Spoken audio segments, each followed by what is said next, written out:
Assault rifles are a major part of Call of Duty's formula, but obviously a lot of them are way better than others. Welcome to the channel, everybody. Jimmy or Chaos. Today we're going to be taking an updated look at the absolute worst assault rifle in every single Call of Duty game, all the way from COD 4 to Black Ops 6. This is the Every COD series, so you guys let me know in the comments what you think the worst COD AR of all time is. That's a huge pool to pick from.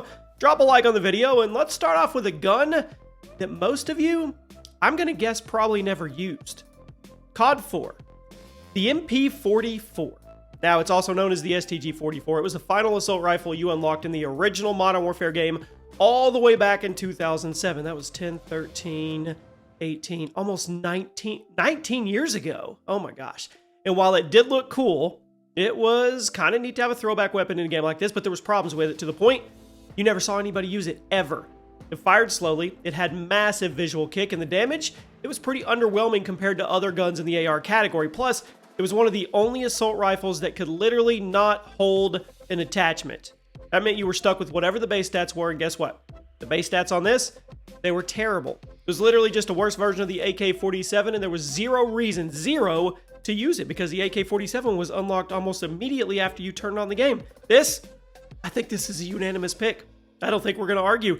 I'm probably going to have some hot takes in this video, but the MP44, it is not one of those. World at War, the Type 99. Now, this pick was harder because there wasn't actually an assault rifle category in World at War, and instead Treyarch just lumped the automatic rifles and LMGs into a category called machine guns. But the Type 99 was pretty clearly meant to be an assault rifle type weapon in the game, so we're going to cheat and we're going to use it. I mean, it featured a full auto firing mode, you had a 30-round mag, you had some moderate handling traits.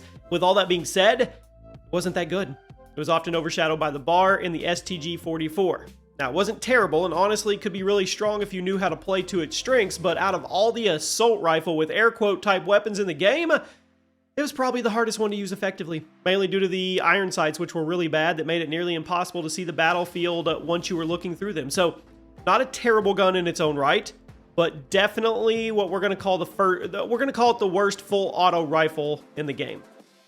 Modern Warfare 2 2009. The F2 freaking 1000. Don't even argue with me. There's no point. Your arguments are going to fall on deaf ears. The F2000 was crap.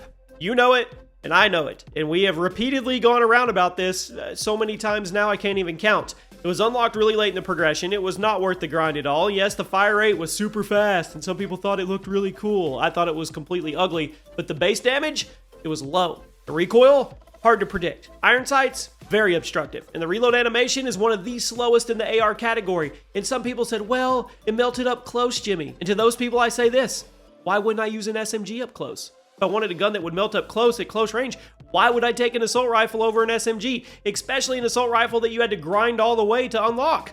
The SMG, lighter, quicker, reloads faster. The F2000, it was crap. Black Ops 1, the FN FAL. I had to think hard about this one because most of the rifles in the original Black Ops were really good. They were viable in one way or another, but the FN FAL, I would say it probably had the smallest impact or footprint on the multiplayer because it was almost entirely invalidated by a different gun in the AR category, which was the M14. So the FAL and the M14 were both semi-auto rifles. Both of them had no fire rate cap, and both of them had very low recoil, but the M14, it had much clearer iron sights. It also had a quicker reload animation and a two-shot kill range. It felt a bit more consistent. The FAL wasn't bad on its own, but if you were going to use a semi-auto rifle in the original Black Ops, you were going to use the M14.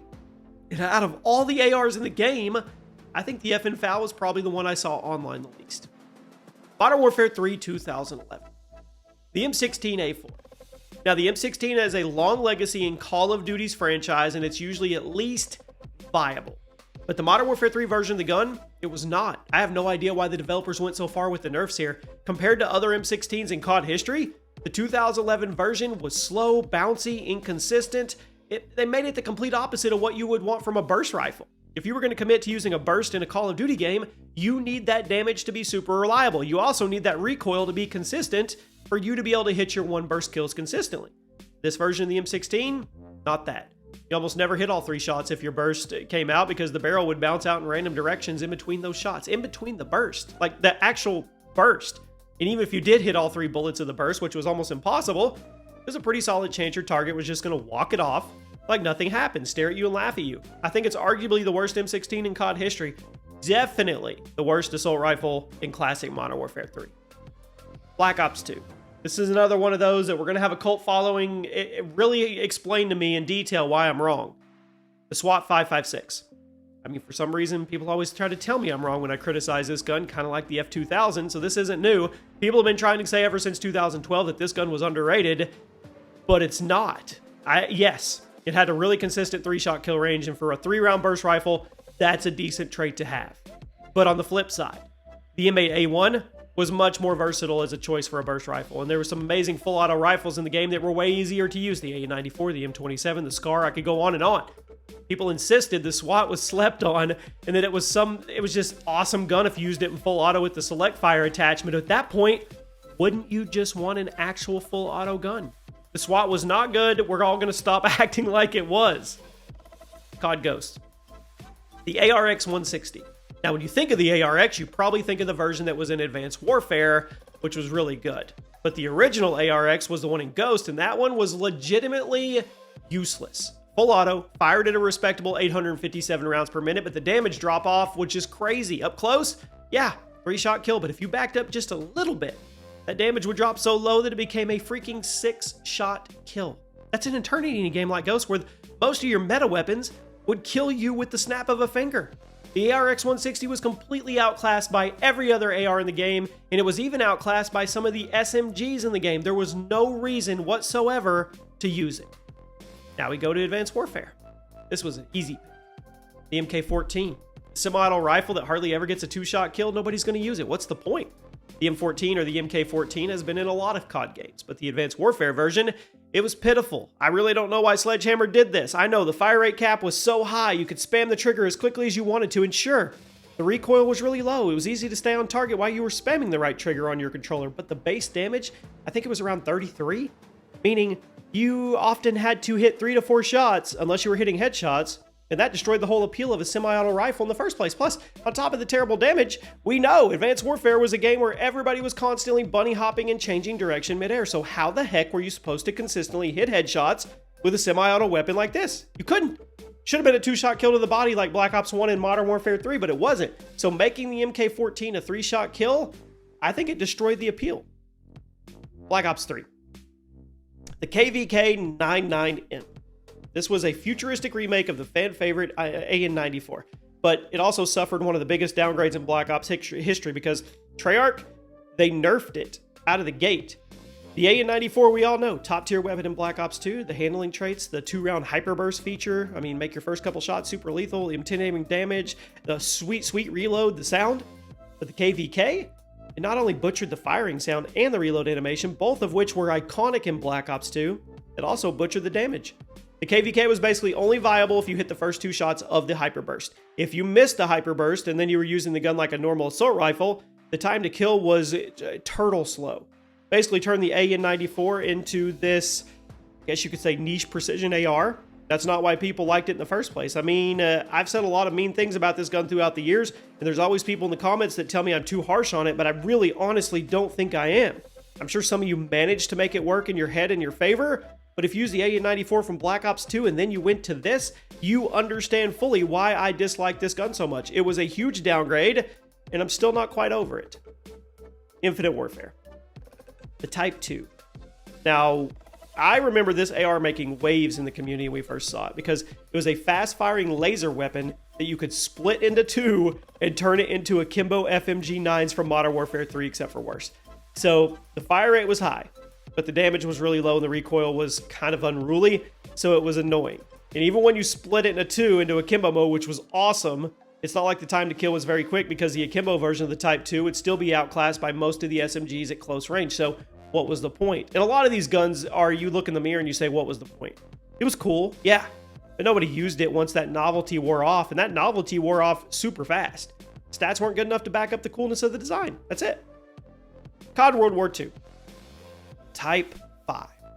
Now, COD World War II is another game that did not have an AR category multiplayer. Instead, all the full auto and semi-auto rifles were classified simply as rifles. And out of all the rifles, I think the Type 2 or the Type 5 was I think it was the hands down the worst. Semi-auto rifle, reliable 2-shot kill. We've been on this merry-go-round before. Sounds good on paper. But the catch here was the fire rate. The Type 5 had a fire rate cap of 250 rounds per minute, which to me is unforgivably slow. So even if you equip rapid fire on this gun, you would only increase the fire rate cap up to 266. That was still what I would deem snail tier. And yes, this thing was a 2-shot kill, but even though you were killing with 2 bullets, that fire rate cap made it feel like those 2 bullets were taking an eternity to hit your targets. And that was assuming you had pitch perfect accuracy, which nobody does. So in order to get the most out of the Type 5, you had to have perfect accuracy, and you had to be firing it perfectly at the fire rate cap all the time, and you had to make sure your target never got the first shot off first, because if they hit you before you hit them or your first shot connected, there was 0% chance that you were going to win the fight. It was terrible. It was one of the worst semi-auto rifles in COD history, definitely in COD World War II. There was a lot of Black Ops 4. Double Cross. This double-crossed us. DLC assault rifle, originally released as the Echo Hawk dual bore, but actually had its name changed in late 2021 due to a rights issue. But the gun hasn't changed. You probably remember it as a double barrel assault rifle with crazy ammo capacity, but a really average time to kill. I think that's the best way to describe it. It was cool, it was interesting, it had novelty. It wasn't good. Time to kill was average. Ammo capacity was good. TTK wasn't impressive enough to justify using it over all the other ARs. I mean, heck, you want a gun with tons of ammo that kills quickly, just go use an LMG in Black Ops 4. The double cross was neat, but it wasn't very good multiplayer. And I want to know, which name should it have? The Echo Hawk dual bore or the double cross? Now we've arrived at Modern Warfare 2019. The AN-94, and it really pains me to say that. I mean, all the things I said about the AN-94 in Black Ops 3, well, this version was somehow even worse, and for all the exact reasons. The Modern Warfare 2019 version of the AN-94 got an even bigger damage nerf than the Black Ops 3 version, meaning it was virtually impossible to outshoot somebody unless you hit them with the hyperburst, and you were shooting them from the upper chest or the head to get those damage boosts. Average time to kill, I mean, it was slow. It was. In a game like Modern Warfare 2019, it didn't cut it. You had to either kill people instantly or disengage from the fight and go hide behind a door. I mean, I don't know why it's so hard for the COD developers to make an AN-94 that's as good as the Black Ops 2 version, but they just can't seem to get the formula right. Black Ops Cold War. C-58. Now, the gun balance in Black Ops Cold War, I would say, is pretty decent if you go boot the game up right now. There have definitely been some outliers throughout the life cycle, like the Tech 9, but now that all the patches have been released, the balance is pretty good. Granted, C-58 was kind of left behind in all of that, and that's why it's here on the list today. Slow firing, tiny magazine, unruly recoil, and a gun like that, you probably expect some super high damage to make up for all that, but you didn't get it.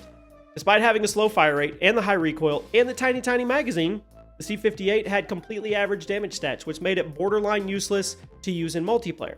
Not sure why Treyarch made the gun so pointless. Really don't know why they never bothered to rework it in a patch, but they didn't. It sucked when it was added to the game in Season 4, and then through dozens of patches, it still sucked. Call of Duty Vanguard. The ITRA Burst. Maybe a hot take here, because even though I wasn't a big Vanguard player, as most of you know, I at least know that some people insisted this gun was slept on. Now, the theoretical time to kill on the ITRA Burst was nuts. It was a burst rifle in a game full of crazy full-auto laser beams with 10 attachments, so it was way harder to use than everything else, and there wasn't really a good reason to use it over anything else in the AR category. The ITRA had good potential from what I saw, but the average level of skill required to use it was just way higher than everything else. And at the end of the day, it was way easier to use other rifles, and the other rifles were still killing extremely quickly, so I think it's the worst AR in the game. I'm honestly not sure if that's going to be a hot take, because you guys know what I think about Vanguard, but I did the best research I could. Modern Warfare 2 2022. The M16. Yet another version of the M16 that is on the bottom of the list. It completely destroyed the appeal of the M16 in Call of Duty.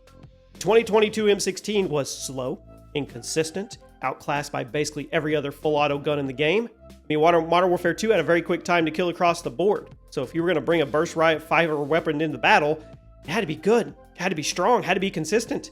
I think the 2022 version of the M16 was a complete opposite of all three of those things. The damage wasn't high enough to be consistent for a one burst kill. And if it's not a one burst kill, why are you going to use it? Or at least a chance. The fire rate wasn't fast enough to follow up with shots, and the movement speeds weren't quick enough to keep you snapping from target to target like you want with a burst fire weapon in a game like Call of Duty. It was bad. It's possibly the worst M16 in COD history, definitely the worst AR in the game. You guys can debate which M16 is actually the worst. Modern Warfare 3 2023. The DG56. I was going to put the Sidewinder here, but then I remembered it was actually a battle rifle, not an assault rifle. But out of all the ARs, I think the community seems to be to a general consensus the DG56 was the worst. After looking at gameplay and trying builds for myself, I think it's a decent take. 3-round burst rifle didn't feel consistent enough to stand up for itself in a game like Modern Warfare 3. And out of all the burst weapons in the game, there was a lot of them, it was the least reliable. I mean, I guess you could argue back and say it had good accuracy, and yes, it does. That doesn't mean a whole lot if you don't have the damage to back up the accuracy. So you hit your shots, but that doesn't matter if those shots aren't dealing enough damage. That is why I think the DG was the worst assault rifle in the game. It was just too weak to fit in that 3-round burst rifle role. Now we've arrived at Black Ops 6. I'm going to go with the Goblin MK2. I've said in a few videos I think this gun is really good and it requires more skill to use than other rifles. And while I still think it's a good example of a high skill weapon, I'm going to give it the spot today because when you compare it to the other assault rifles in the game and you consider the context of how quickly Black Ops 6 plays, I think it's pretty clearly the weakest link in the AR category. Semi-auto, it's not a guaranteed 2-shot kill. That ammo capacity is pretty limited unless you start loading it up with attachments. Again, you could get really good with it, but most people just aren't going to be willing to put the time and effort to do that, especially when they can just go auto-equip one of the full auto rifles instead and go start diving around corners while holding the right trigger and melting everybody in front of them. Who wants to put the time and effort in, right? All right, let me know if you guys agree or disagree. Truly appreciate all you guys. Yes, I read every comment. No, this is not AI.